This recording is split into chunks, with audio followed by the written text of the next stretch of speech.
Hello साथीहरू, हामी चाहिँ 2-3 दिन अगाडि पोखरा भन्ज्याङ भिलेज घुम्न गएको थियौँ। तर भिडियो चाहिँ मैले अहिले पोस्ट गर्दैछु। मेरो दिदी चाहिँ विदेशबाट नेपाल आउनुभएको थियो र पोखरा घुम्ने मन गर्नुभएको थियो।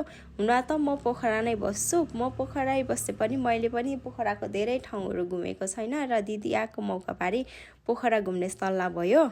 हाम्रो चाहिँ घरमा धेरै कामहरू थियो, आमाको वर्ष दिनको कामहरू थियो। हामीले चाहिँ त्यो कामहरू सबै भ्याएर पोखरा घुम्नतर्फ लाग्यौँ। पोखरा आएर चाहिँ सबैभन्दा सुरुमा पोखरा भन्ज्याङ भिलेज घुम्ने सल्लाह भयो र बिहानै उठेर फटाफट रेडी भएर हामी चाहिँ भन्ज्याङ भिलेजतर्फ लाग्यौँ। हामी चाहिँ बगलुङ बस पार्कसम्म बसमा आयौँ र त्यसपछि ट्याक्सी लिएर भन्ज्याङ भिलेजतर्फ लाग्यौँ। भन्ज्याङ भिलेज आउने बित्तिकै चाहिँ भन्ज्याङ भिलेजबाट चाहिँ पोखराको यस्तो राम्रो भ्यू देखेको थियो कि मनै आनन्द भयो र हामीले चाहिँ पोखरा भन्ज्याङ भिलेजमा धेरै फोटोहरू खिच्यौँ, भिडियोहरू लियौँ र धेरै रमाइलो गऱ्यौँ। त्यसपछि चाहिँ हामी घरतर्फ लाग्यौँ र बाटोमा शुद्ध मूलको पानी भेट्यौँ र त्यो पानी खाएर हामी चाहिँ घरतर्फ लाग्यौँ।